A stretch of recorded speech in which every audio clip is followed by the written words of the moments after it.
Subscribe to our channel and press the bell icon for the latest updates.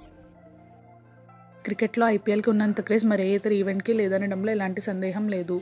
మరికొద్ది రోజుల్లో ప్రారంభం కానున్న IPL కోసం యావత్ క్రికెట్ ప్రేమికులు ఆసక్తిగా ఎదురుచూస్తున్నారు.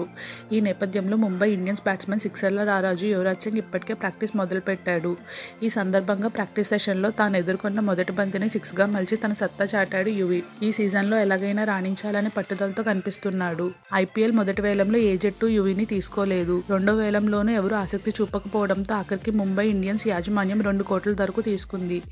దీంతో యువి ఎలాగైనా జట్టు యాజమాన్యం నమ్మకాన్ని నిలబెట్టాలని ప్రాక్టీస్ చేస్తున్నట్లు అర్థమవుతుంది. ఈ మేరకు యువి ప్రాక్టీస్ సెషన్లో కొట్టిన 6 వీడియోను ముంబై ఇండియన్స్ ట్విట్టర్లో షేర్ చేసింది. దీంతో యువి అభిమానులు ఎంతో సంతోషిస్తున్నారు. వన్డేలో 304 మ్యాచ్లు, టెస్టుల్లో 40 మ్యాచ్లు ఆడిన యువి ముంబై ఇండియన్స్కి ఎంతో విలువైన ఆటగాడు. తన అనుభవం రీత్యా ఈసారి జట్టును ముందుకు నడిపిస్తాడని యాజమాన్యం భావిస్తుంది. ఇప్పటికే 3 సార్లు టైటిల్ నెగ్గిన ముంబై ఇండియన్స్ మరోసారి ట్రోఫీ కైవసం చేసుకోవాలని తాతాలాడుతోంది. కాగా మార్చి 23న ప్రారంభం కానున్న ఈ మెగా ఈవెంట్లో Chennai super Kings, royal Challengers Bengaluru జట్ల మధ్య చెన్నై చిదంబరం స్టేడియంలో మొదటి మ్యాచ్ జరగనుంది. ఆపై మరుసటి రోజే ముంబై ఇండియన్స్, ఢిల్లీ క్యాపిటల్స్ మధ్య ముంబైలో వాఖాండే స్టేడియంలో రెండో మ్యాచ్ జరగనుంది. ఇలాంటి మరిన్ని అప్డేట్స్ కోసం మన ఛానల్ను సబ్స్క్రైబ్ చేయండి.